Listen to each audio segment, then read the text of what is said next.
touch one of mine and you're done. They show no love for the queen.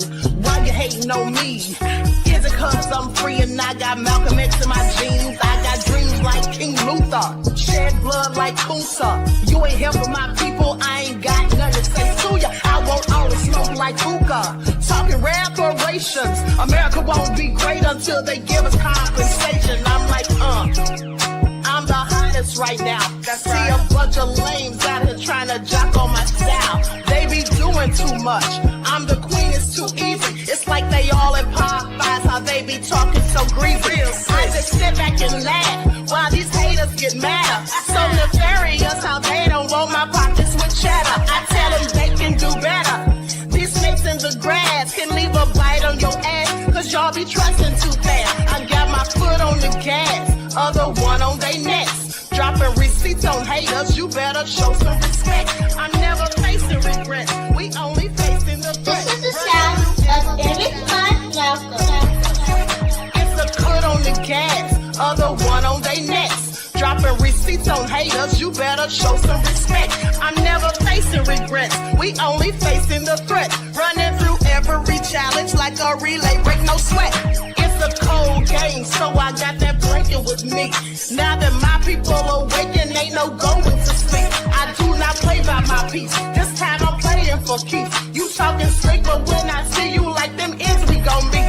And I got gold all in my skin, God all in my blood, kings all in my circle. You touch one of mine and you're done. They show no love for the queen, why they hating on me? Is it cause I'm free and I got Malcolm X in my jeans, and I got gold all in my skin, God all in my blood, kings all in my circle. You touch one of mine and you're done. They show no love for the queen, why they hating on me? All right. Hello, everyone. Thanks for tuning back in once again to the original Queen Ahmadiyyah Shakur show. I'm your host, Queen Ahmadiyyah Shakur, and this is your Daily Vitamins. So as you're coming in, please feel free to go ahead and subscribe to the channel if you haven't done so already. Be sure to click that notification bell and click the word all so you're notified each time the Queen Goddess goes live. All right.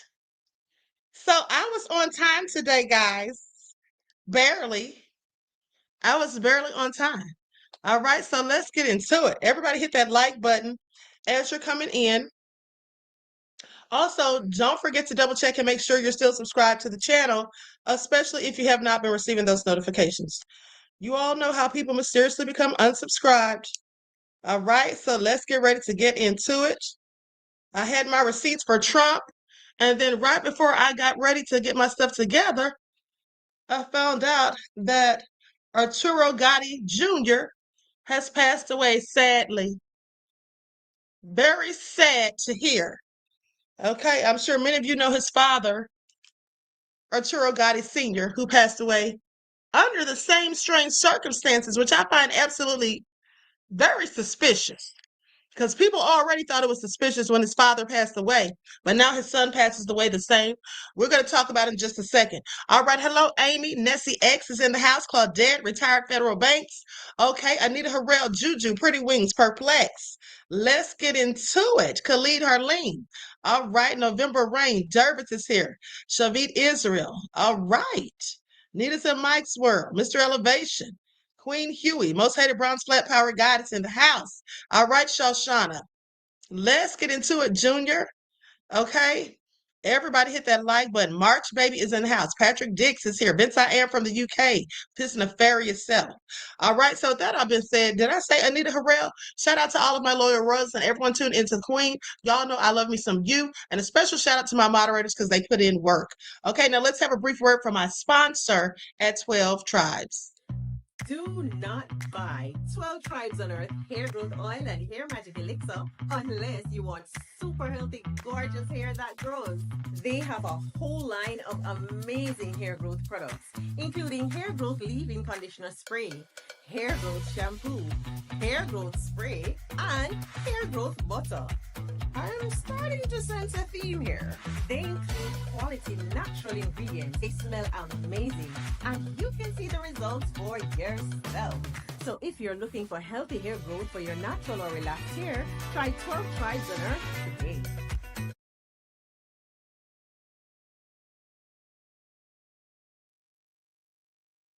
All right. So don't forget you can purchase 12 Tribes hair oil at Etsy.com. Just look for Lisa Crafts. You can also find it at Walmart.com. And she sells beard oil as well. And also, just for your information, she has a sale just about every week. Okay. So please pay attention so you don't miss out. All right. So, with that being said, let's talk about it. Everybody hit that like button. Thank you. Let's get into it, this sad story. Son of boxing legend Arturo Gatti dead at 17. Prodigy found hanged 16 years after his father's mysterious unaliving by self-deletion is what they called it. Okay? And like I said, people didn't believe that when they said what was the cause of death for his father, and people don't really believe this either. Okay, so the son of Canadian boxing legend Arturo Gatti has tragically died at the age of 17 after reportedly being found hanged in a Mexico apartment. Now, just over 16 years since his father's mysterious death, Arturo Gatti passed away in the North American country on Tuesday. It's just been announced. According to French-speaking Canadian network TVA Novelas, the teenager was in Mexico with his mother, Amanda Rodriguez, before his shocking passing. Now, he was reportedly found dead by a neighbor. Chuck Zito, who served as close friend, Gotti's bodyguard throughout his career, was first to share the devastating news, saying that it's with a heavy heart that I have to say RIP to 17-year-old Arturo Gatti Jr., who was found hanging in an apartment in Mexico yesterday. Now, Zeta, an American actor and stuntman, wrote alongside a series of photos of Arturo Jr. and Sr. on Instagram. He said, the same way they found his father dead in an apartment in Brazil 16 years ago. My condolences to Arturo Gatti Sr.'s mom, sisters, brothers, and his daughter Sophia. Now, it is currently unclear if any foul play has been suspected. Arturo was aiming to follow his father's footsteps and carve out a boxing career of his own before his death. Now, he first laced up a pair of gloves at the age of 6 and went on to enjoy several amateur bouts with his longtime coach, Mo Latif, reportedly due to head out to Mexico this week, saying that it is unfortunately not a rumor or a joke. Arturo is gone. That's what Latif posted on Instagram today. The young prodigy, who shared a close relationship with Mike Tyson, was expected to one day turn professional. He was born just 10 months before his dad's infamous passing out in Brazil, which is still a topic of fierce controversy even now, 16 years later. Arturo Sr., the former two-weight world champion who shared arguably the greatest boxing trilogy of all time with great rival Mickey Ward, was found dead while on vacation with his son and wife Amanda in July of 2009.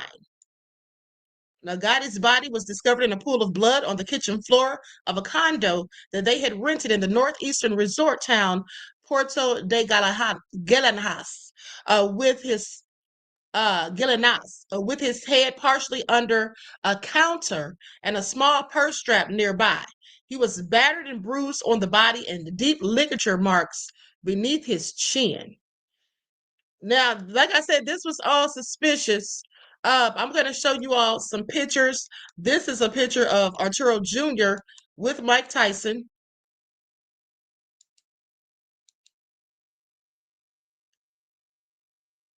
Okay, there's video footage of Mike Tyson training him as well. That's his father.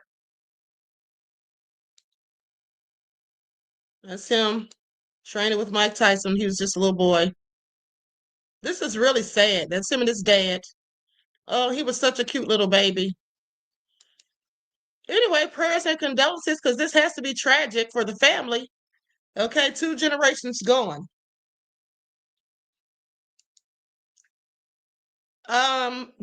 This is very interesting. This is kind of reminiscent of Whitney Houston and her daughter. And then also it reminds me of Anna Nicole Smith and her son Daniel. Isn't it always weird when the parent passes and then shortly thereafter, just some years down the road, the son? I mean, it's also making me think about Bruce Lee and Brandon Lee, who both died at young ages. Bruce Lee was 33. His son Brandon was 23. A total freak accident when he was filming a movie. This is all real crazy. Okay, sometimes it just puts me in the mind of spiritual warfare. Sometimes I think that people And I'm not saying that's the case in this scenario. I don't know. But just sometimes when I hear things like this, it just puts me in the mind of generational curses, like somebody trying to destroy the lineage. That's just my opinion. I pay attention to things like this. But let's go to a couple of videos where they talk about his father. Former boxing champion Arturo Gatti was found dead on the kitchen floor of a vacation rental in Brazil after a night of drinking and a violent argument with his wife Amanda. Police initially charged Amanda with Arturo's death, stating that she used her purse strap to strangle him while he was passed out. Amanda even told police that she came downstairs at one point that night and saw him on the floor, but left him there because she figured he just passed out. But she called paramedics the next morning when he was still there. Arturo was dead for about 8 hours at that point. His cause of death was changed to self-inflicted hanging after the autopsy in Brazil. It said that Arturo looped the belt around a wooden column on the staircase. But investigators in Canada and America strongly disagreed with the autopsy, and they questioned why the purse strap was found so far from his body. Was that purse strap really strong enough to hold a grown man who probably weighed over 170 pounds? What are your thoughts on Gatti's mysterious death? Boxer Arturo Gatti was a legendary tough guy, but even tough guys are not indestructible. Gatti found dead at a luxury seaside resort in Brazil today. A police investigator says it's unclear how the 37-year-old died, but, quote, "It's all very strange." I was just in shock. Shock. Couldn't believe it. You know? Still can't believe it. You can't even put it in words. Nearly 2 years to the day after his last fight, they found his body in a pool of blood the morning after a late night out in a Brazilian beach town. His wife Amanda, who he had married a year and a half earlier, was arrested for murder. Soon, reports came out about marital trouble and a change that had been made to Gatti's will, leaving all his assets to his new wife. But 3 weeks after he died, the authorities in Brazil ruled the death a suicide, saying Gatti had hanged himself. The wife was released from prison, and she made a statement claiming that her husband had been depressed and abusing drugs. The ruling didn't sit well with Gatti's inner circle or the Canadian government, which led to more investigations and independent autopsies. But altogether, they were inconclusive, which left the cause of death officially assumed. Even if to the people who knew Arturo Gatti best, it's still a mystery. It's really hard because, you know, it happened in a foreign country. It's, you know, there's really not much cooperation down there. They did what they felt was their investigation, and it's kind of closed on their end. And there's so many conflicting stories. No one really knows the truth of what happened. But, you know, I believe in my heart no one knew him better than me in his adult life. I can guarantee you that Arturo Gatti didn't take his life that night in Brazil. He was killed. He was murdered. I never believe it, that he did that. Took his own life, never. He had a son that he loved to death. He had a daughter, Sophia, that he loved to death. 2 kids. He wouldn't do it. No way. I don't see it.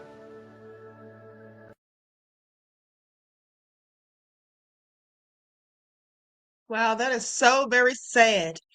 Rest in peace to both of them, the father and son. Very sad, and my condolences to their family, friends, and loved ones. Like I said, that is very strange to me. That just reeks of generational curses. Okay, especially when they're the father and the son going in the same manner. Very strange indeed. And no, you know, in the father scenario, to me, I always felt like the wife had something to do with it, and that the only reason that manner of death was changed is because maybe she bribed whoever filled out that death certificate. Because over in some of those foreign countries like Brazil, a whole lot of shady stuff goes on. It's all I'm saying.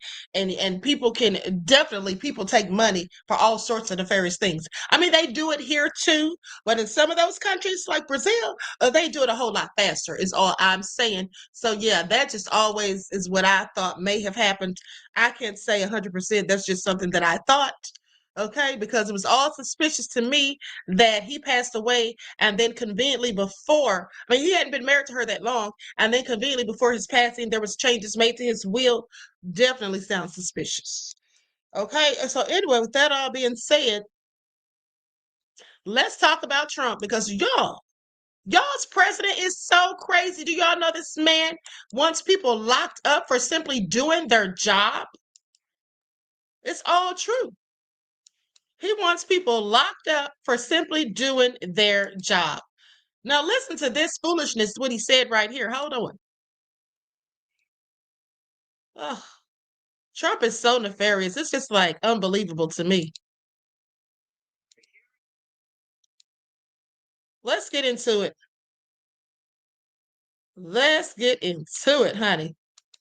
Look at Greta Lee talking about Queen is onto something. Girl, I'm always onto something, honey. You better pay attention. Queen is always onto something, beloved. Ago, we were a dead country, and now we are the hottest country anywhere in the world.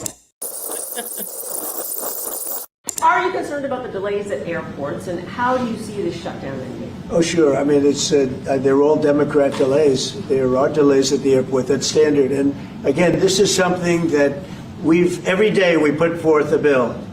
It's just a continuation. It's a very simple thing to sign and very simple to do. And I really think that these are people that I think they have nothing to lose. They have a party that's out of control. They have no leader. Nobody knows who the leader is. I look at people with very low IQs like Crockett, this woman Crockett. I never met her, but she's a low IQ individual. I look at AOC talking about how if they want to negotiate, they can come to my office. She's not in that position to do that. And who the hell is she to say that? And then I watch Nancy Pelosi not knowing what to do. I watch their leadership. Look, Schumer is petrified of primary because he's not going to win probably against anybody in a primary. You know, Schumer did the right thing, but he handled it badly originally a year ago. He did probably the right thing, but he handled it badly. I think Schumer's incapable of making a deal. They are a mess. They're a party that has no leadership. They have, and they have no policy. You know, we have great. I think we have great leadership, but we also have great policy. We have strong borders. We have no men and women's sports. I mean, basic things. We're not going to take your child away and change the sex of your child. We're not going to do things like that. What they're doing to the country is so incredible. And they got away with it with all their woke crap, and now it's stopped. And we have a country that's based on common sense and strength and intelligence. I mean, we have the United States of America, and I say it all the time. Other leaders have told me this. Mark hasn't yet, but I think he would. A year ago, we were a dead country, and now we are the hottest country anywhere in the world. Maybe Canada. I'll give Canada, but because I do like Canada. But you know, this man is absolutely crazy. Y'all know that, right? This man has lost his mind. Now he sat there and said, when asked about the plane delays, mind you,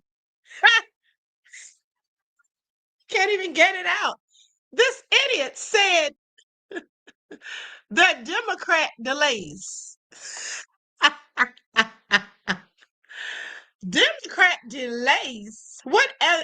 Whatever is he talking about?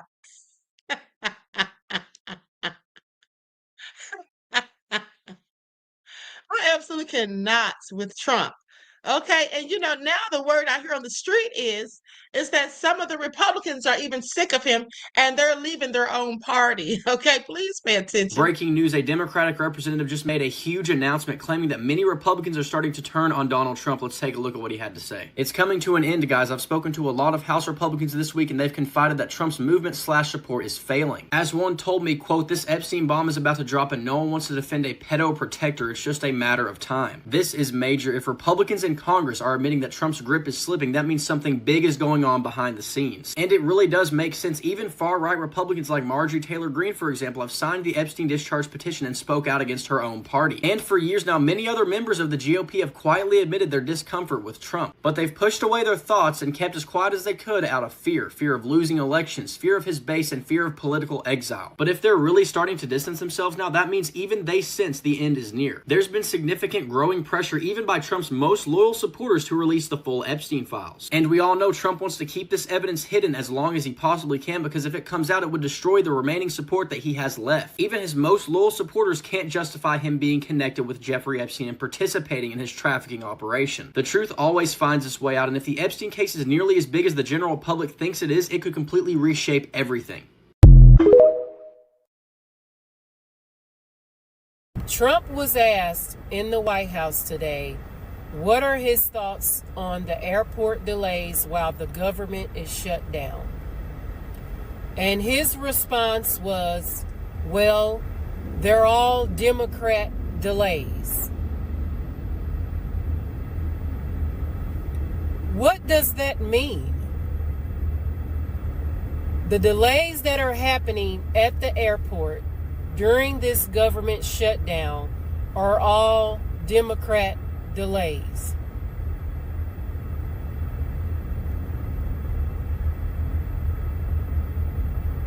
I'm so confused because I don't know what that means.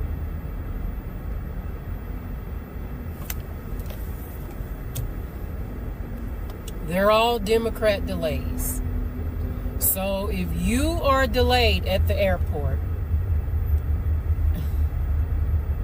you're delayed, I guess, because of the Democrats, right? Y'all voted in a fool.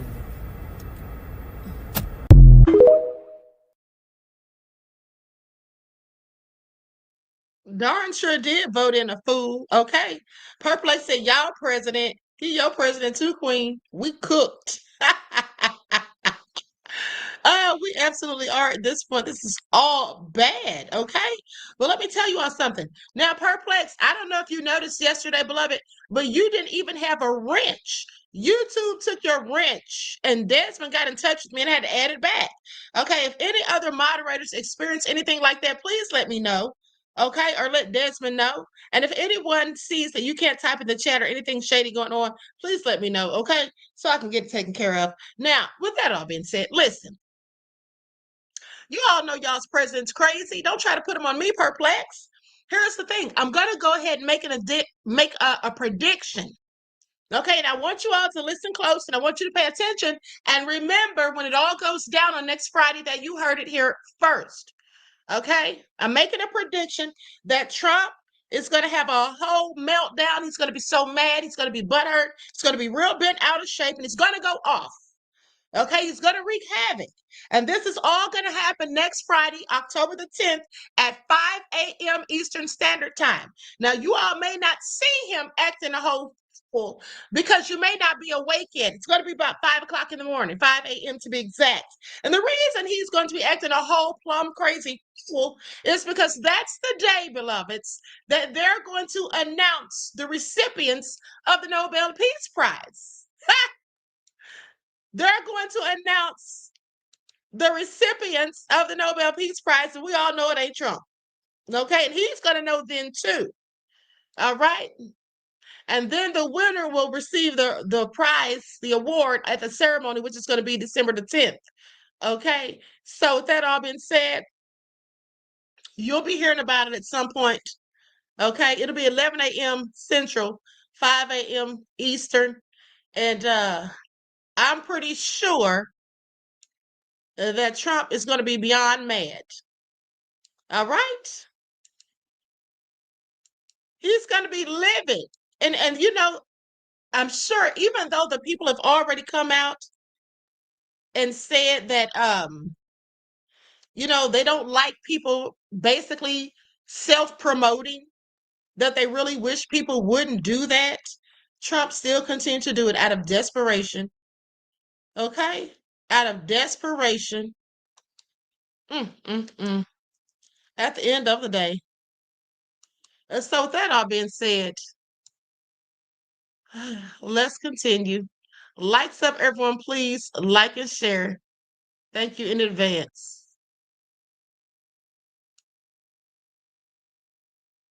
Okay, now let's talk about him wanting to lock these people up and throw away the key. Okay, let's get into it. Let's get into it. And and hold on. Wait a minute. What time did I just tell you all? Yeah, 5 a.m. Eastern Standard Time, right? And then Central Standard Time is 1 hour behind that. What was I thinking? Okay, so anyway, just look for Trump to blow up and it all go bad. Because I'm telling you right now, he's gonna literally be crying somewhere. Okay, maybe in the car. But for right now, President Donald Trump has called for the jailing of Illinois officials, and he's accusing them of not doing enough, okay, to ensure the safety of federal immigration officers who are conducting the raids in Chicago. Now, here's why Trump is mad, because they're saying that the Chicago police are not helping the National Guard. That they're not helping them. Like they're saying they're already busy. They've got stuff they're trying to do, and they don't have time to do their job and theirs, and that those people should not even be there. So Trump is trying to take it out on the mayor and the governor, saying they're not doing what they need to be doing, basically. So the president wrote in a social media post that Chicago Mayor Brandon Johnson and Illinois Governor J.B. Pritzker, both Democrats, mind you, should be in jail for failing to protect ICE officers. Doesn't Trump sound crazy? Why does he think it's their job and duty to protect ICE officers? Why does he think that's their job? Now, Trump has previously called the city a war zone amid protests against immigration enforcement. Pritzker has called the president's actions authoritarian. Now, the Republican president spoke as hundreds of National Guard troops arrived in the city as part of his immigration crackdown. So the standoff raises the temperature in an already heated rhetorical battle between Trump and local officials in Democratic-led cities and states. Now, the Chicago mayor quickly fired back at Trump, saying this is not the first time Trump has tried to have a black man unjustly arrested. I'm not going anywhere. Honey, Trump is just doing the most. Okay, let's go to what Johnson had to say about all of this. This man is so out of pocket. And it's like everybody's complaining around him, but doing nothing. I'm just over it at this point. Likes up, everyone. Please like and share. Thank you in advance. Okay, it's going to take us about 20 minutes for that to finish. So let me just have a word from my sponsor. Do not buy 12 Tribes on Earth hair growth oil and hair magic elixir unless you want super healthy, gorgeous hair that grows.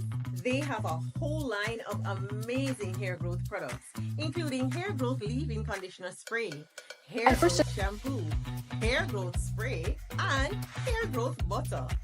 I'm starting to sense a theme here.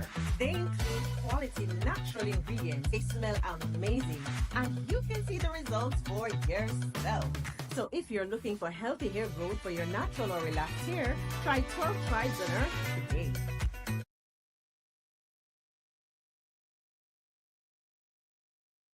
Okay, so don't forget you can purchase 12 Tribes hair oil at Etsy.com. Just look for Lisa Crafts, and you can also find it at Walmart.com. Just want to get your response to what we heard President Trump say today. If you look at Chicago, Chicago is a great city where there's a lot of crime. You can't be a great city if you have murders and if you have a lot of problems, and they do.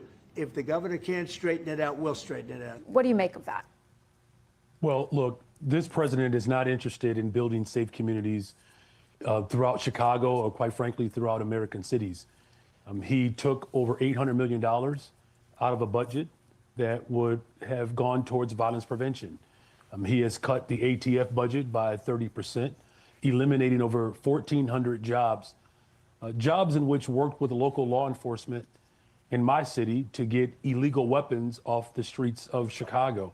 And particularly because these illegal weapons are being trafficked in from states that voted for Donald Trump. So this is not about safety. This is not about immigration. This is about authoritarianism. Our framers of our Constitution established checks and balances. If Congress is not going to provide the check and balance that's needed in this moment, then the city of Chicago will. Why not work together then in Chicago with federal officials and the National Guard to help bring crime down even further? Well, look, we have coordinated with the federal government, working with ATF and local law enforcement. We removed over 170 illegal weapons off the streets of Chicago. There are ways in which the federal government can coordinate with local law enforcement. But federalizing the National Guard, literally handpicking National Guard's people from another state, the state of Texas, and then sending them to the state of Illinois, this is illegal, unconstitutional, and dangerous.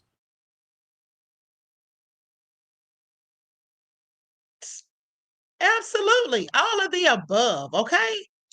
All of the above. But, you know, like I said, Trump does whatever he wants, and he's just determined to break the law and accuse the Democrats of doing all this crazy stuff when he's the one doing it now.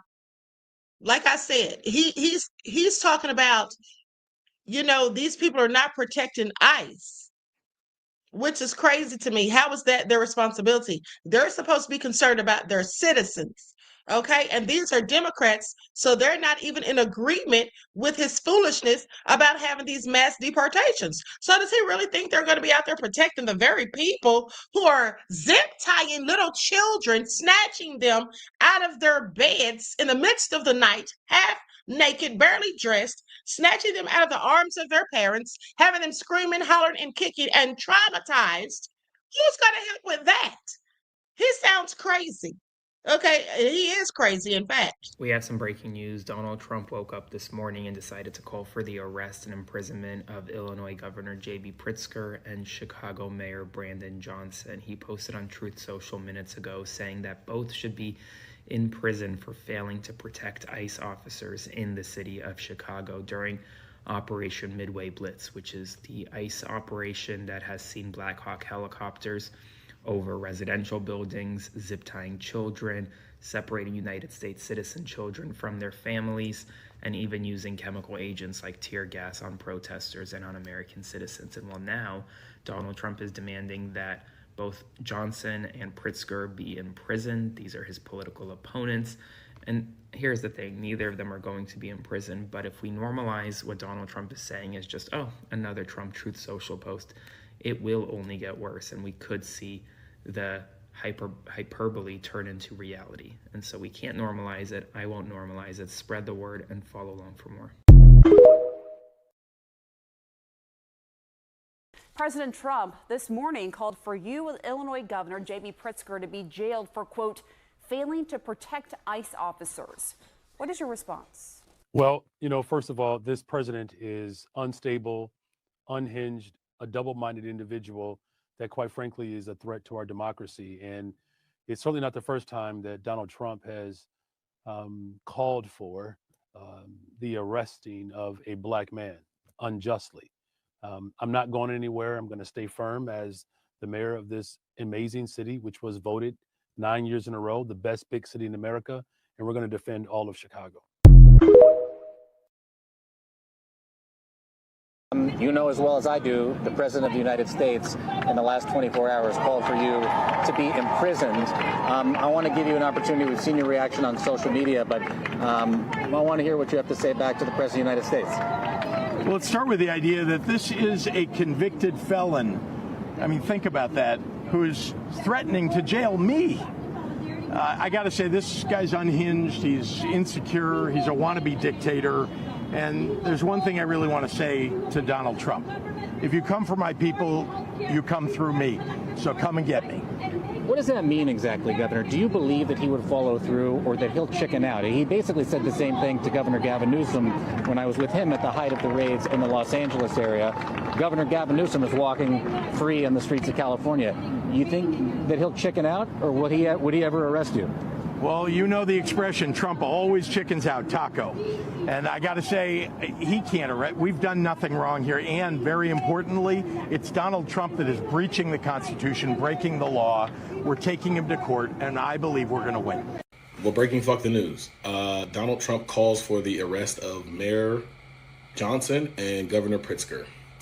In a Truth Social post on Wednesday, President Trump said Chicago Mayor Brandon Johnson and Illinois Governor J.B. Pritzker should be in jail. Chicago Mayor should be in jail for failing to protect ICE. Governor Pritzker also. Pritzker issued a statement on X in response to President Trump's post. I will not back down. Trump is not calling for the arrest of elected representatives, checking his power. What else is left? Pritzker continuing on a thread of X posts. His masked agents already are grabbing people off the street, separating children from their parents, creating fear, taking people for how they look, making people feel they need to carry citizenship papers, invading our state with military troops, sending in war helicopters in the middle of the night, arresting elected officials, asking questions. This is not the first time Trump has tried to have a black man unjustly arrested, he wrote. I'm not going anywhere. Arrest raids and protests have become daily occurrences as the presence of ICE in Chicago has drastically increased since the Department of Homeland Security launched what it dubbed Operation Midway Blitz. I'll keep you guys updated with more.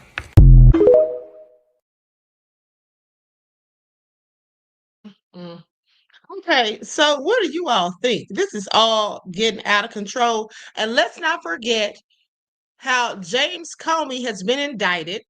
Okay, so we're going to get into that. But before we do, let's talk about Pam Bondi. Okay, because she got caught up in her BS, sitting there talking about Trump is the most transparent president in history. And she literally said it with a straight face. Okay, please pay attention. These people are all unhinged, not just Trump. They're all insane. You've just said that President Trump is the most transparent president in history. Tragically and chillingly, you may be right when it comes to criminal justice. We have a record. It is a public record of his express instructions that certain individuals be investigated. He has been transparent. In fact, 5 days before the indictment of James Comey, he put this post up as instructions to you. He didn't mince words. He was very open and public that you should indict James Comey and others because they are guilty as hell. No more delay. Now, I'd like to know from you what conversations you've had with President Trump about the indictment of James Comey.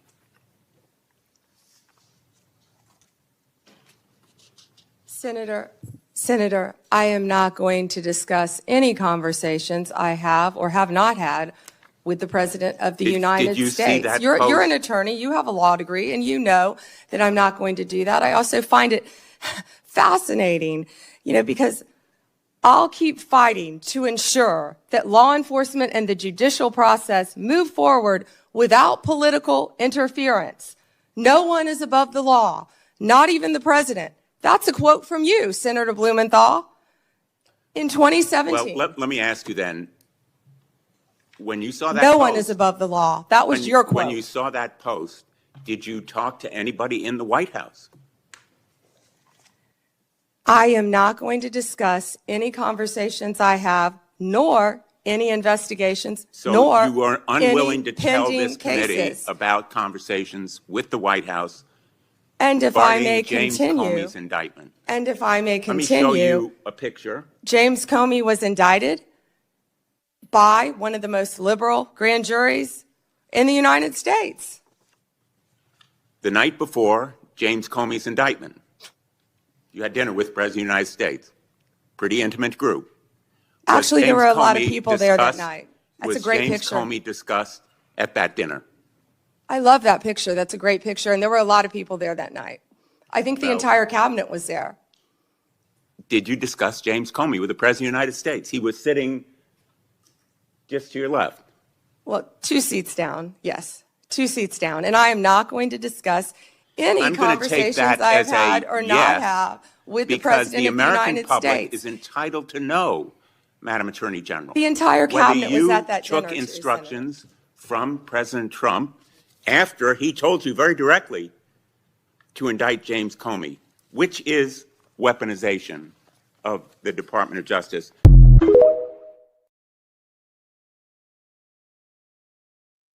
Okay, that woman is a complete idiot. She is so annoying with her little pretend to be smug, arrogant attitude. Okay? At the end of the day, she should be concerned about her license to practice law because Trump's going to make her lose it. She can sit there and break all those laws and do all the stuff that Trump's having her to do. But just remember, Trump's coming up out of there, okay, in 3 more years. All right? And life for them who are bending to his will, honey, they have to go on. We'll see how that turns out. Now let's go to Senator Cory Booker pressing her about making the community safer.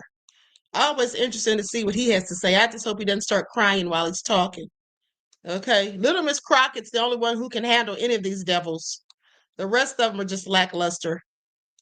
Talk about grants. I hate to bring you through this again, but it's really important to my state. New Jersey is one of the top 4 donor states in America, which means our taxpayers, Americans, Republicans, Democrats, Independents, millions of people send more money down here than we get back in relative to all the other states in the nation except for 3 others. We've been talking a lot about different grants. I want to be very specific about Office of Justice Program grants. There were $35 million worth of grants that were approved in a bipartisan way in this committee, grants that invest in things that are really vital to the public safety of our community. I know, again, we are in a room full of people who want to see crime go down. Republicans and Democrats, law enforcement officers have spoken to the urgency of these programs which deal with school violence, which divert people into substance abuse and treatment, and supportive services, community violence intervention programs, again, bipartisan programs that this committee really worked hard on this. I've heard what you've said to others on the committee. I heard what you said to Patty Murray in an appropriations committee, that members should reach out to you if they want those grants reinstated. I've written letters, but I am hoping that you and I can have a conversation. $35 million of frozen funding for public safety that the people of New Jersey, Democrats, Republicans, and Independents, really invested in those resources, those programs, and those nonprofits who were expecting those grants, often made outlays and are now really in a lurch. Can we talk about those grants and the restoration of them, please? Yeah, and Senator Booker, I had stated earlier that yes, we did terminate grants. We have an appeal process. We have turned some back on. We are appealing. We are looking at some. Some we have denied. Some are still pending. I believe we have multiple appeals pending with New Jersey, and I would be happy to sit down with you and look at those appeals. I believe one is with the city of New Jersey. I know there are multiple ones pending, but of course, I would be happy to sit down with you or any senator or any House member and look at grants that have been terminated. I've been doing that, and I would welcome that. But I will be the first one you sit down with, correct? Absolutely. I'd love to sit down with you on that. I'll look at those tomorrow, Senator Booker. Thank you very much. I want to move on. But we have been restoring some grants. I understand, some have been denied, some have not. At New Jersey, none have, and I really want to get to the bottom of that and hoping that we can reinstate some of those grants. The second thing I want to move on to is that earlier this year, the Department of Justice charged Newark Mayor Ras Baraka after he sought access to Delaney Hall Detention Center to conduct oversight. The charges on their face, to many of us, especially in New Jersey, were clearly baseless. Many people say they're politically motivated. And then the judge, the federal judge, admonished the prosecutors for even bringing the case. This is the quote from the federal judge. Federal prosecutors serve a single paramount client, justice itself. Your role is not to secure convictions at all costs, nor to satisfy public clamor, nor to advance political agendas. The federal judge went on to call the charges embarrassing and a worrisome misstep. Mayor Baraka was arrested that day on the scene, and I know you understand this, to arrest a mayor of a major city on charges that were called by a federal judge embarrassing and a worrisome misstep is very concerning to me, and I think should be to the whole committee.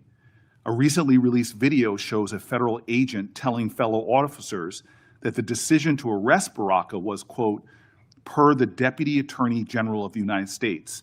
And I'm assuming that person is Todd Blanche. This is evidence to me that this decision wasn't made by people on the ground in the field, but by Maine justice, that they were directing an arrest from DC on the scene. And it leads to the conclusion that this was a political decision, that the decision to arrest was not made by the people who were there on the spot. And I can assume that you can see how that's problematic to me.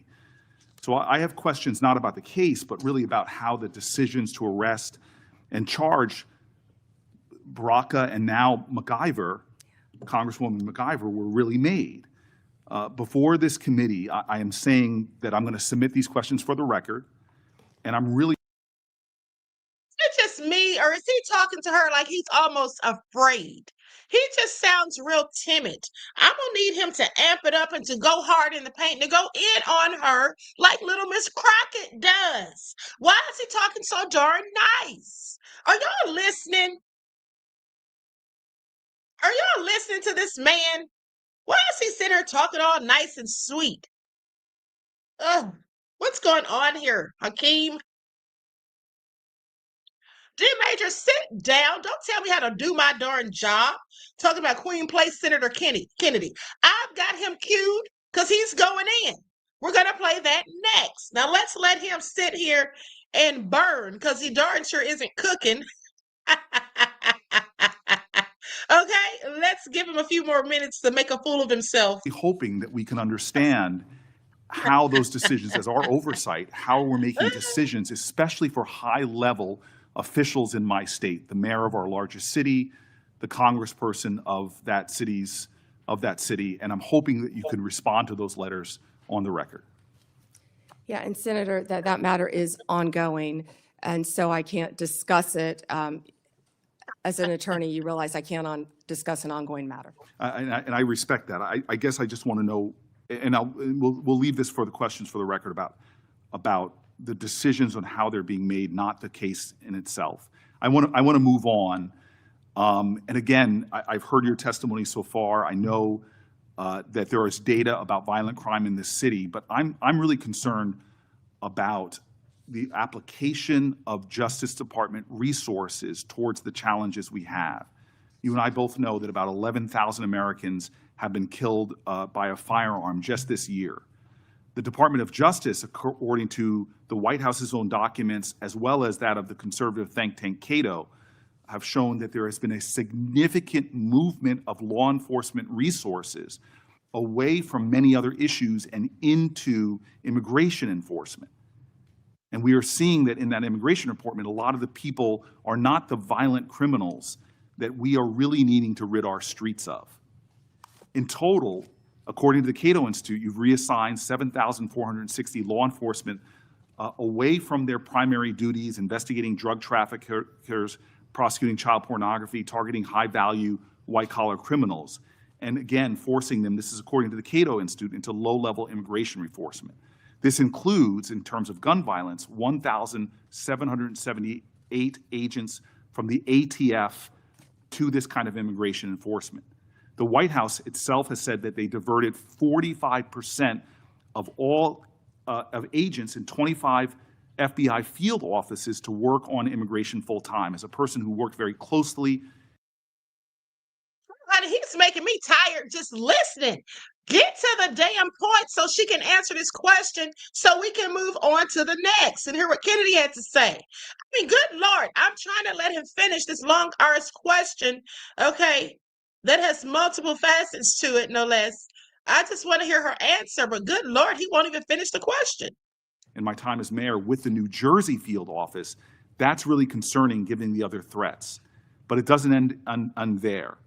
The DOJ has eliminated the Organized Crime Drug Enforcement Task Force, the independent component of the DOJ whose job it was to combat transnational organized crime, dissolved the Community Relations Service, which in New Jersey has been invaluable over 60 years, responding to communities experiencing conflict or violence, and something that people on both sides of the aisle of this committee have really invested in. You all have rescinded VOCA and VAWA grants to support the survivors of sexual assault and human trafficking. There seems to be a disconnect here between the application of the resources of the Justice Department on the things that are. Oh Lord, Lord have mercy. Now I'm serious. I've never seen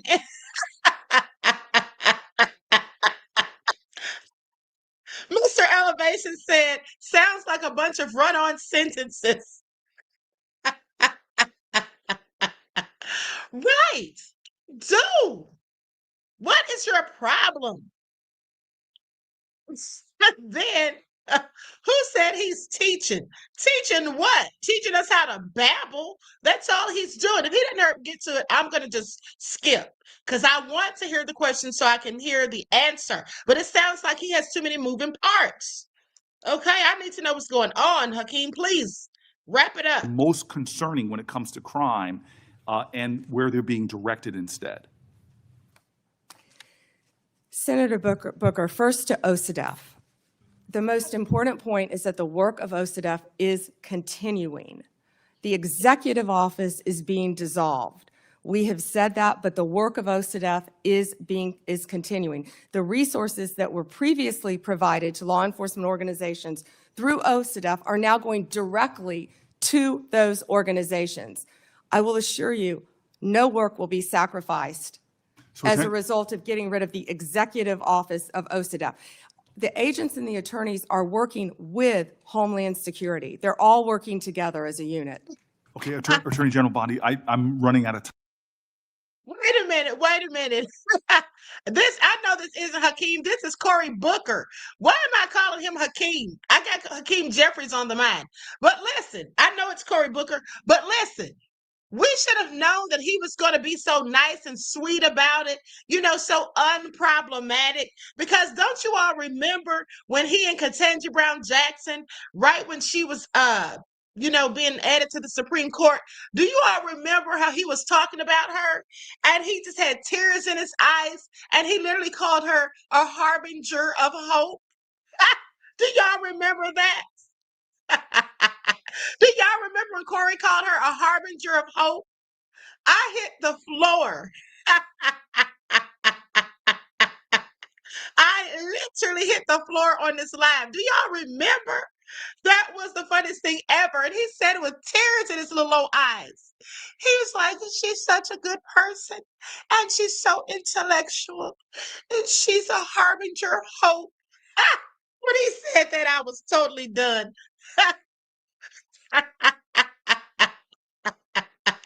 So why would I ever think this man's going to go in on anybody, honey? It's just not in Cory Booker, okay? And not that I sit up here calling him Hakeem. Let's let him finish because it's almost over, okay? Let me hear the rest of her answer. Just this one answer. I don't want to hear the whole thing because he has too many darn questions. And I'm going to put some questions in QFRs because, again, this is conservative thing. No, that's it. Y'all heard that when he said he's going to put some questions in QFRs.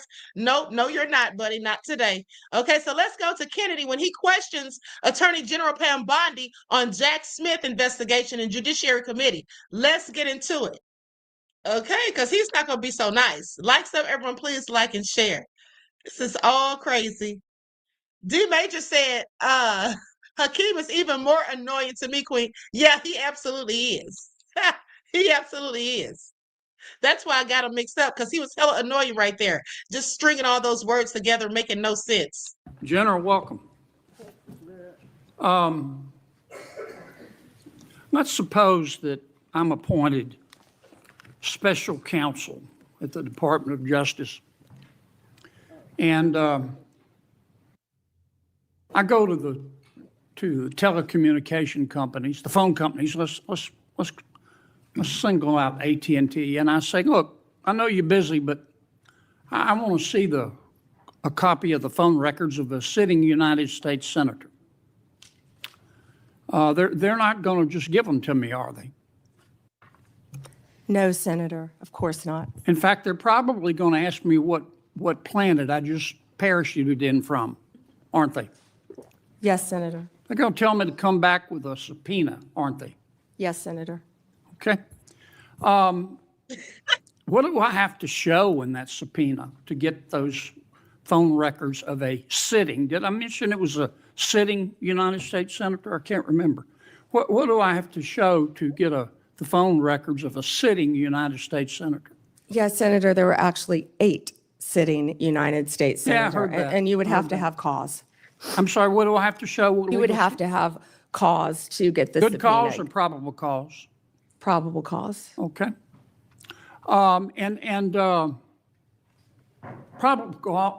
cause, or if it's a subpoena duces tecum, good cause, to show what?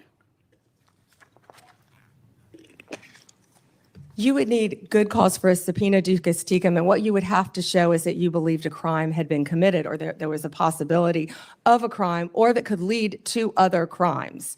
We By the frequently, in criminal enterprises, subpoena cell by the phones. sitting United States senator. Senator, they would have to have believed you were part of a criminal conspiracy, is my understanding. Would a judge have to sign off on it? On the subpoena? Yes, Senator. Well, for a subpoena duces tecum, Jack Smith probably took it straight to the judge. Now, the phone companies, particularly their general counsel, if they're worried about civil liability, even with a subpoena to get the phone records of a sitting United States senator. Did I mention it was a sitting United States senator? I absolutely cannot. You all, are you all paying attention? Are you all paying attention? Look at these people and listen to them. These are the people that are in charge. This is scary. Okay, this is scary. Does this man not have teeth in his mouth? Does this man not have teeth in his mouth? Sorry, what? Now, I'm not even trying to be funny, because if he doesn't have any teeth in his mouth, which clearly the way he's speaking, it seems like he doesn't, I'm just asking questions, because wouldn't that let him know how desperately we need our health care and dental insurance? I hope they're in there fighting for it. But let's continue. Yes, Senator. The general counsel for that phone company, I'd say AT&T. And another thing too is I just have questions, because I could see if someone didn't have money, to afford dental care or whatever. I'm not trying to be funny at this point, but I'm being very serious when I say this man, these people are multimillionaires. Why would he not have teeth? I'm not understanding. Let's continue. Something ain't right. They have the right to seek to quash that subpoena, don't they? Phone companies frequently do that. Yeah. And a smart general counsel for that phone company is going to call the sitting United States senator and say, would you like to weigh in on this? Would you like me to quash the subpoena? We're talking about invading someone's privacy here by a sitting United States senator. Could the general counsel for the phone company do that? Well, Senator, if they believe that a crime could have been committed, they could not tip off the person who committed the crime. Again, I can't comment on details of this particular case. I'm just asking you theoretically. I've never seen you commit a crime, Senator Kennedy. But let's suppose, okay, they didn't want to tip off the sitting United States senator. But the phone company and the general counsel for the phone company, or companies, if there were more than one involved, could say, this is serious as an aneurysm. This is serious as 4 heart attacks and a stroke. This is a sitting United States senator.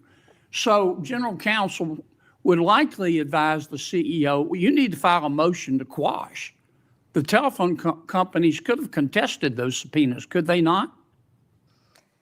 Hypothetically, yes. I can't talk about the facts of this particular case. We're talking hypothetical. Senator, subpoenas are issued all the time.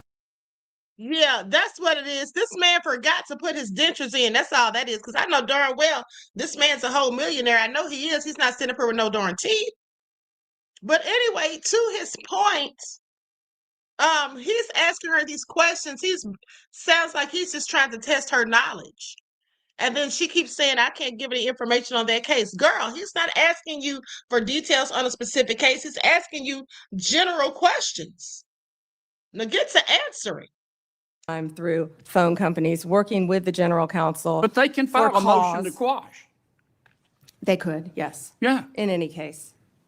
And if they should have filed a motion to quash, and a reasonable person would have filed a motion to quash, because this is a sitting United States senator, and they didn't file a motion to quash. I'm not trying to be funny, but if he says a motion to quash one more time, I'm going to literally scream. They would incur civil liability, wouldn't they? Senator, typically phone companies follow a subpoena from a United States I know they attorney. do, but they don't have to. They could challenge it, Senator. Yeah. And if they don't challenge it, they better have a damn good reason. Right? Right? Senator, I can't talk about the facts of this particular This is just a case. hypothetical. In general, hypothetically, Senator, maybe they didn't recognize any of the names of the 8 sitting United States senators. Hypothetically. That was a joke. Or maybe they should have gone to Amazon and buy some testicles online. What in the Instead world? of just saying, sure, I'll just show you the phone records of a sitting United States senator on the basis of an administrative subpoena. Now, do you have copies of the subpoena applications for Yes, these Senator, 8? Senator, I can't discuss anything regarding You this can't case even with tell me you. if you have copies? I can't discuss any of this. All right, with when are I'm you sorry. going to, General, when are you going to be able to discuss it? I can't discuss whether there is or is not a pending investigation, I understand, Senator. This but was let's just assume brought to light if by there is a Director pending investigation, I don't want this to get swept under the rug, okay? Because I think you're going to get pushed back from all quarters. I think the telecommunication companies are going to be all over you like a bad rash because they've got liability here for just turning over these records when they knew what was going on. I think some FBI agents may have some liability here.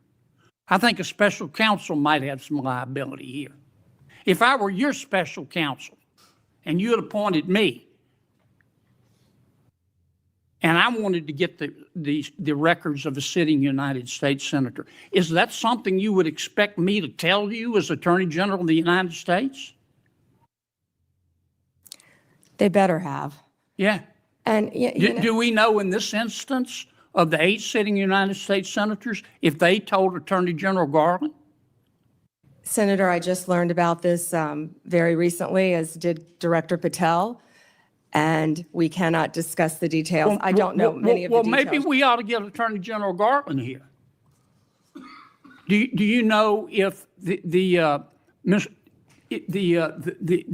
special counsel told FBI Director Wray?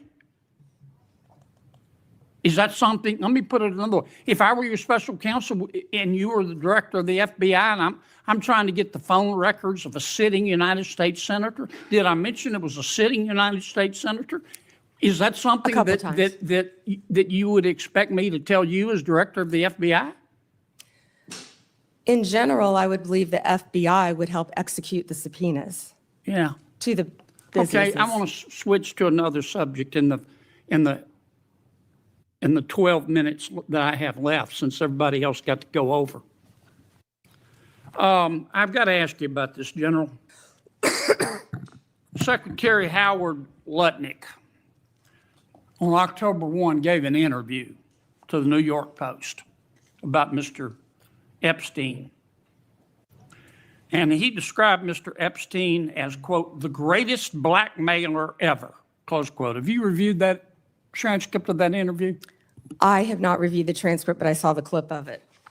Okay. It appears that Secretary Lutnick was Mr. Epstein's next door neighbor. In fact, their townhomes shared a wall. And the reporter that was talking to Mr. Lutnick,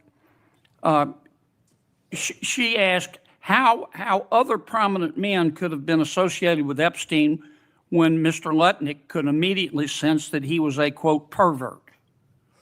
And then Secretary Lutnick said, or rather the reporter said, did they see it and ignore it? Do you remember that from the interview? I do. And Commerce Secretary Lutnick said, no, they participated. And then Commerce Secretary Lutnick goes on to say, quote, that's what his MO was. You know, get a massage. And what happened in that massage room, I assume, was a video. This guy was the greatest blackmailer ever, blackmailed people. That's how he had money, end quote. Is that true? Senators, our July memo said we did not uncover evidence. This case has gone through 3 administrations, as well as former U.S. Attorney Alex Acosta. I know that, Pam. But have you interviewed Secretary Lutnick? No, Senator. Do you plan to? If he wants to talk to the FBI or the FBI wants to talk to him, that is more than on. Don't you think you ought to talk to him after this interview? Senator, if Howard Lutnick wants to speak to the FBI and if Director Patel wants to speak to Howard Lutnick, absolutely. Okay. Maybe we ought to get Mr. Lutnick in here too, Mr. Chairman.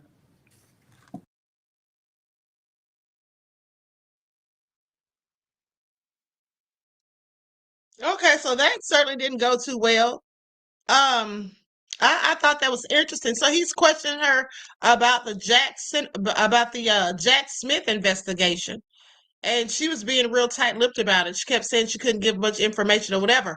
But also, he has also made some critical remarks about the Department of Justice under Merrick Garland as well. You know, talking about they make stupid plans and all this stuff. And he was basically hoping that Bondi. He had urged restoration for legitimacy and warned against launching lawfare, or basically politicizing or weaponizing the DOJ. But that's exactly what they're doing. Trista says she's not doing her job. Well, according to Trump, she is, because she's doing whatever Trump tells her to do, and that's all that they have to do.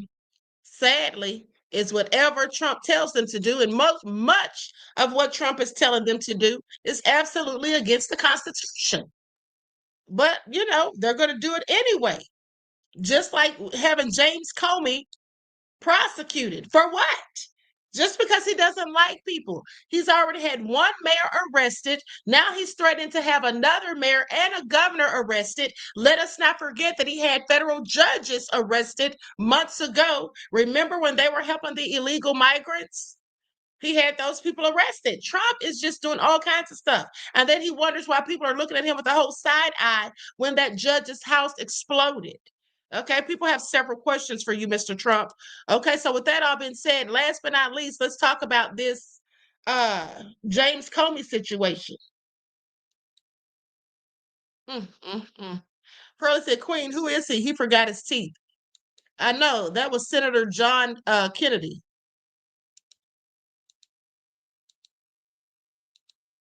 Today from a lifelong public servant and former director of the FBI turned criminal defendant whose very case symbolizes the perversion of the rule of law in America under Donald Trump. Former FBI Director Jim Comey pleaded not guilty in court today to 2 criminal counts, one for lying to Congress, the other for obstruction. The judge scheduling his trial expected to last 2 to 3 days for January 5th, 2026. But before that happened, Comey's attorney says expect a flurry of motions. Comey's lawyers saying that he plans to challenge every aspect of this case. They even plan to challenge the appointment of acting U.S. Attorney Lindsay Halligan.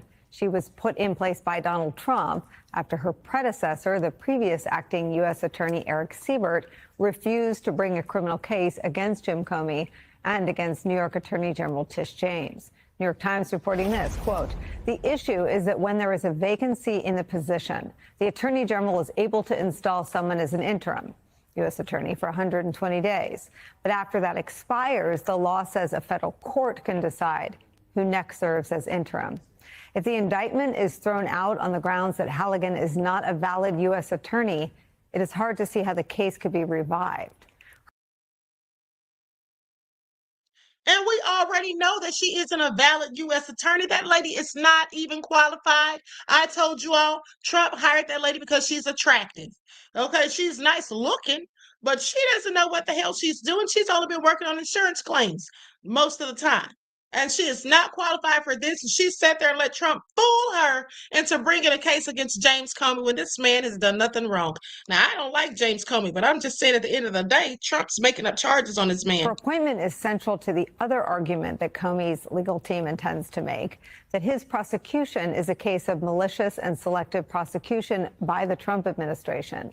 Donald Trump's push to prosecute Jim Comey didn't take place behind closed doors or over texts or signal messages or hushed private conversations. It was done in public. It was out there for everyone to see. On September 20th, Donald Trump posted this, quote, "What about Comey? Adam Shifty Schiff, Letitia, 3 question marks. They're all guilty as hell, but nothing is going to be done," end quote. Then Trump said he fired the prosecutor who refused to bring the case against Jim Comey. Then he suggested a new U.S. attorney, his former attorney Patrick Fitzgerald is one of the most storied ex-prosecutors in the history of the Justice Department. He's brought and won major terrorism and corruption, public corruption cases. And at the defendant's table was Lindsay Halligan and these 2 fellas that got brought in yesterday from North Carolina. And the dynamic was extraordinary. If you were uninitiated and didn't have a roster to look at, you would think that the defense was the prosecution and the prosecution was the defense. You had, at one table, you had Comey, who is not only the FBI director. People forget that he also ran SDNY, the most powerful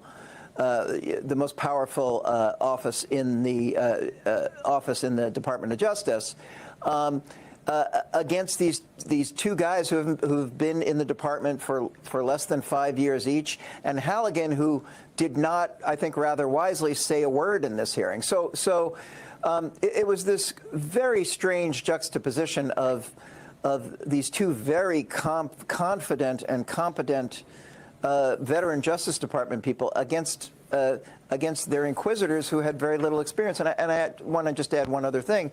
The judge in the case, while he didn't go out on a limb or express any personal opinions on stuff, seemed extraordinarily skeptical of the government's effort and indicated that he didn't want to see the Justice Department drag this thing out in order to keep the cloud over Comey. He indicated, for instance, when the government wanted to introduce classified evidence, he said, why? This doesn't seem like it's that complicated a case. And he said, I'm going to deal with these issues as fast as you have ever seen. So one gets the sense that the judge, who is a Biden appointee, shares the general sense that he wants to move this along and some larger skepticism about the validity of the case. Glenn, do we know Comey's lawyers indicated that he doesn't know anything more than we do about the indictment. What was Jim Comey indicted for doing? He was indicted for allegedly lying during testimony with Ted Cruz before the Senate Judiciary Committee. The question concerned whether or not he had a cutout, an official in his orbit who was leaking stuff to reporters. Comey had claimed in that interaction that he had not ordered his subordinate to do that. And the second charge is really just iterative of the first charge. It's really just that one charge. They both carry 5 years potentially in prison. Even if convicted, he'd be very unlikely to see that, and it would be only one of those charges.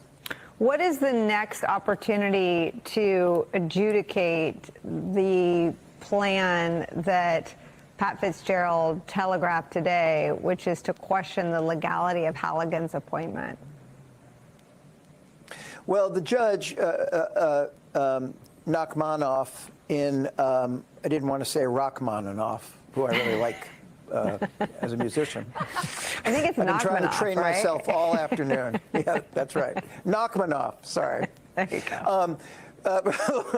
Set out a general roadmap. He said he will, in his court, and we're going to start by the end of the month to have discovery, which means a roadmap for what evidence the department is going to hand over to Fitzgerald and Comey, but also motions by the end of the month to put together these motions that he was talking about. So the judge said that he will hear the motions about the vindictive and selective prosecution himself, but then interestingly, he said he would outsource to someone else in the Fourth Circuit this question of whether or not Halligan was legally appointed. So what has now been created already are these two separate legal pathways to determine both of these claims that. Okay. With that all being said, he looked like he got there in a rush, like he jumped out of bed and rushed right there, didn't he? So listen, this is nothing. Vincent and a Smirnoff too. Are y'all saying that he looks like he's been drinking? Because he clearly did. Okay, listen, this is all just this country's going to hell in a handbasket, okay? Trump is just doing the most, as I told you all, threatening to lock up people for doing their job, hiring people that are completely incompetent, not being transparent, telling more lies than we can stand to hear. At the end of the day, turning allies against us. What else could be worse? And then, you've even got some of his MAGA people walking away, some of his own party turning on him. I don't know about you all, but I absolutely love it because this is exactly what Trump gets. Okay, and quite frankly, for the left and the right to be going back and forth, I'm enjoying some of that too. Okay, and they're going in on Pam Bondi because they all know that she's just a puppet, sitting here doing whatever Trump tells her. She's making a fool out of herself. What are they going to do, these idiots in his cabinet, when they march Trump out of the White House in handcuffs? Okay, because I see that coming. Now, right? He's not going to keep getting away with this stuff forever. Please pay attention. But hold on. Let's go to one more report. For that hearing, entire governing and public communication philosophy, it seems, around playing the victim in almost every situation. Like they are observers of the problems happening in the world, including the ones they created. I mean, perhaps the same strategic geniuses who prepped Pam Bondi for that hearing have been in charge of the White House strategy around the government shutdown. Maybe that could explain it. Because Republicans have spent a week pointing fingers at Democrats, even though the majority of the public isn't buying it. It's not working. I mean, in poll after poll, Americans blame Trump and Republicans in Congress by wide margins. Well, poll after poll, which makes sense because, again, they are in charge of basically everything. And they aren't helping themselves when their answers make absolutely no sense. I mean, for example, right now airports from Burbank, California to Nashville, Tennessee are literally going dark thanks to a shortage of air traffic controllers, which has prompted delays around the country. Trump was asked about those delays earlier today, and this is what he had to say. Are you concerned about the delays at airports, and how do you see the shutdown? Oh, sure. I mean, it's they're all Democrat delays. There are delays at the airport. That's standard. Wait, what? Delays at the airports? Those are Democrat delays. I guess he was trying to blame.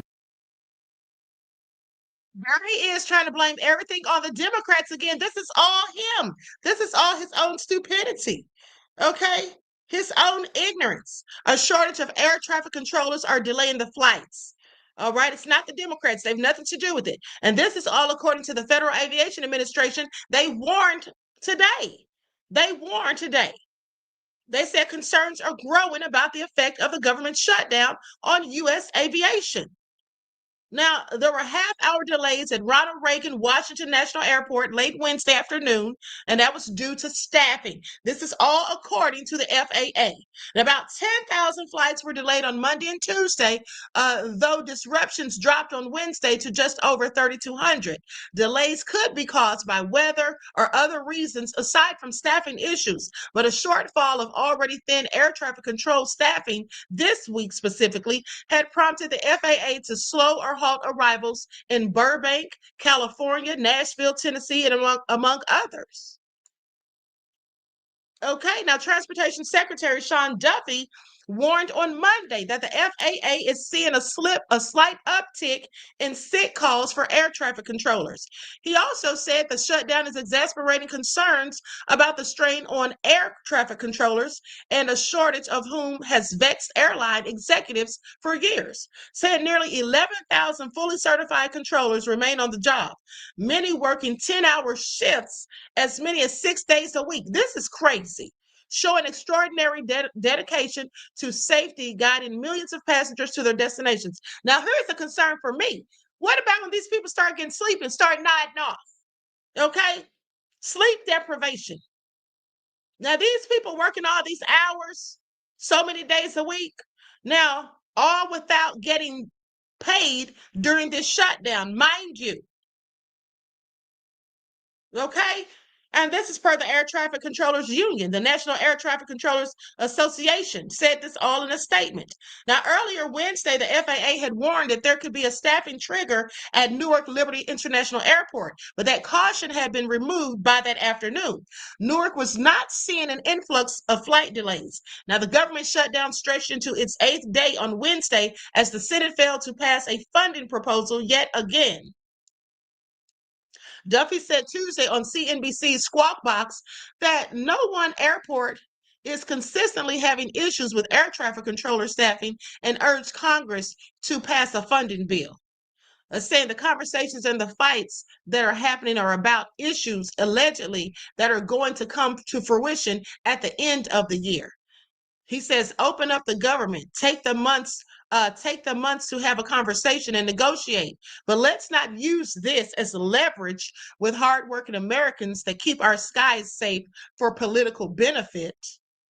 Now, during a shutdown, essential workers such as air traffic controllers and TSA agents are continuing to work without pay, while many other employees are placed on furlough. Why are these people having to work for no pay? How in the world are they supposed to pay their bills? This is absolutely insane. Now, they say a more than month-long shutdown that started in late 2018 ended early the next year, hours after a shortage of air traffic controllers snarled air travel in New York. What do you all think about this? This doesn't make any sense to me. These people are not getting paid. They're working all these extra hours.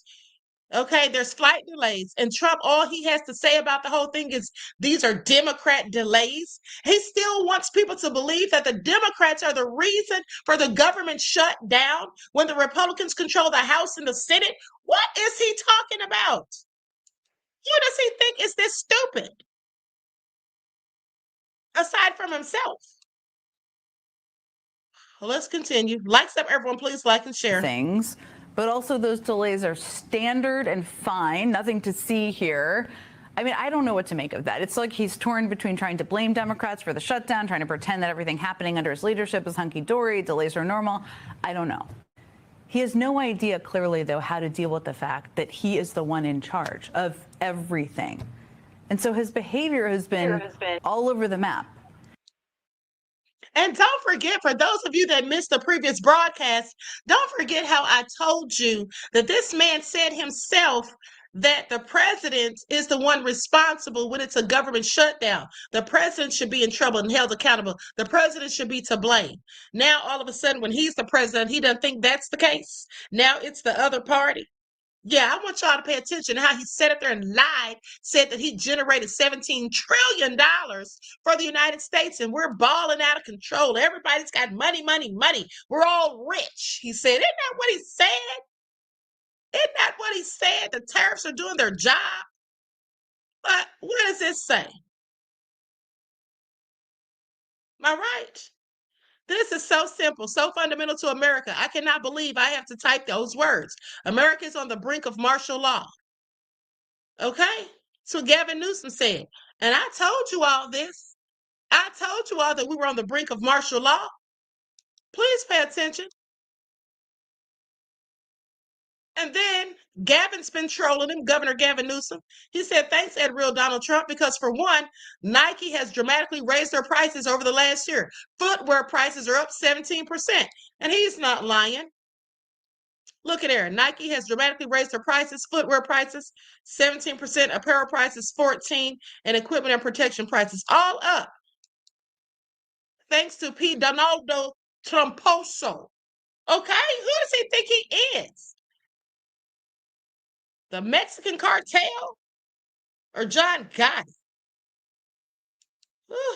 Anyway, this man is a whole mess, but let's continue. I mean, yesterday Trump claimed he was finally negotiating with Democrats over the shutdown and suggested he was even willing to work with them on their key demand to restore the ACA healthcare subsidies that would keep premiums from skyrocketing. We are speaking with the Democrats, and some very good things could happen with respect to health care. Would you make a deal with them on the ACA subsidies? If we made the right deal, I'd make a deal. I mean, sounds good, right? Everybody wants this shutdown to close. People want the ACA subsidies. The overwhelming majority of the country wants them to be extended. Sounds good, right? Except that came as news to senators of both parties because it was entirely untrue. And after he was called out on that lie, he abruptly reversed course, saying Republicans would not negotiate an end to the shutdown that would extend the ACA premium credits. Look, we've talked about this a lot before. Trump is not a policy guy or a details guy. Apparently, he's not a negotiations guy either. It remains unclear 1 week in if he even knows what this is about and how to bring it to an end. And that's pretty pivotal for the president of the United States to be involved and understand and know how to end this, which is probably why his administration has effectively handed over control of their shutdown strategy to Trump's budget director and architect of Project 2025, Russ Vought. I mean, today we learned that Vaught's office is now circulating a memo arguing that the administration does not have to pay federal employees back pay for the work they do during this shutdown. Now, I should note here that it is technically illegal to deny those workers the back pay they are owed. It is a direct violation of the Government Employee Fair Treatment Act, which was signed into law by none other than Donald Trump during his first administration. In fact, guidance put out by the White House prior to today said that all furloughed workers should get automatic back pay.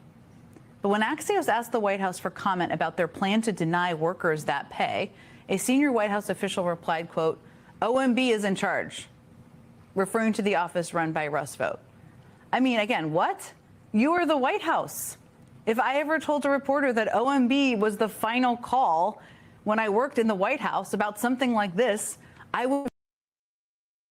First of all, they sound crazy because OMB reports to the president. Okay, so what are they talking about? OMB is in charge. Do you see how they're trying to skirt their responsibility and accountability? Nothing's their fault. They're not running anything, but yet they're running everything. How does that even make sense? How does that even make sense? Everything is somebody else's fault. Nothing's their fault. And then DJ, was it D Major Scaling or somebody, or DJ Big Six, one of you said that Trump is talking about enacting the Insurrection Act. Well, the reason he wants to do that is because he's deployed the military.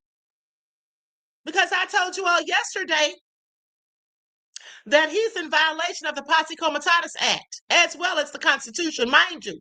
And he knows that. And so the only way for him to get around that is to invoke the Insurrection Act, because that's the only exception for the Posse Comitatus Act. That's the only exception. Because here's the thing, the Insurrection Act basically gives the president authority to deploy military forces, okay, in the United States. But it's supposed to be for specific reasons, such as in order to suppress civil disorder. We don't have any civil disorder. Peaceful protesting is not considered civil disorder, okay? And insurrection, there is currently no insurrection, although there was one January the 6th, okay, that he caused when his MAGA idiots went up there and stormed the Capitol. He didn't call one an Insurrection Act called then. Okay, he didn't want one called then, but now he's talking about the Insurrection Act, or in the case of a rebellion. So we don't have either of those three things going on. There is no civil disorder, there is no insurrection, and there is no rebellion. Okay? So why do we need to allow the president to send armed forces, i.e. the National Guard, okay? Because this is only supposed to be for extraordinary circumstances where there's a specific need to restore public order or enforce federal law. And there's no need. There is absolutely no need. And like I said, he's trying to use this. He wants to do that so he can get around violating the Posse Comitatus Act, which is the law that generally prohibits the U.S. military personnel for domestic law enforcement details, okay? With the exception, such as those authorized by the Constitution or other acts of Congress, like the Insurrection Act. Other than that, they're not supposed to be out there, the military, they're not supposed to be out there being used to enforce domestic law. Okay, aiding in searches and seizures and arrests and all that. They're not supposed to be doing that unless there's a serious need to do so. And Trump's just full of BS. Okay, and he's out here doing whatever he wants, and people are acting like they can't stop him. Vince Iam said, sounds like predictive programming. It could be. At the end of the day, let's not forget that movie Civil War came out, and that's what it looks like they're trying to come up with, in my opinion. Anyway, with that all being said, I'm going to conclude this broadcast. At the end of the day, you know, it's going to get a whole lot worse. Please pay attention. This is only the beginning, because Trump has not even been in office a year yet. And look at all the havoc he's wreaked. Look at all the lies that are being told. And where are the Epstein files again? He's still trying to skirt that. Okay? This is all so sad and just clearly pathetic and so annoying. Anyway, with that all being said, you know, prayers and condolences and rest in peace again to Arturo Gatti Jr. and Sr. And I hope they find out exactly what happened, because I don't believe the story that's out. I don't believe the story that's out about the son or the father. Okay? I just don't believe it. Anyway, that young man had his whole life ahead of him. But anyway, I digress. I love you all to life. Each one teach one. That's how we grow and thrive. Do something productive, constructive, but never destructive. And always remember, beloveds, to keep the Most High first in your lives. And until next time, I will talk to you all again soon. Peace.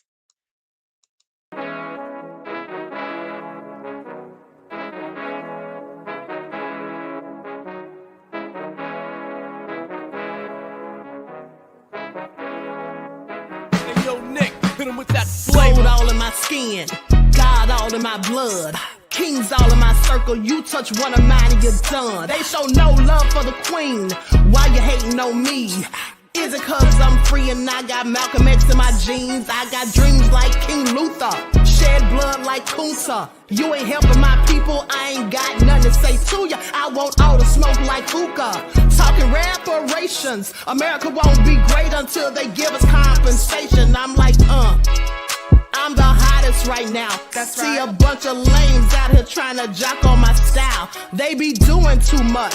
I'm the queen, it's too easy. It's like they all at Popeyes, how they be talking so greasy. I just sit back and laugh while these haters get madder. So nefarious how they don't want my pockets with cheddar. I tell them they can do better.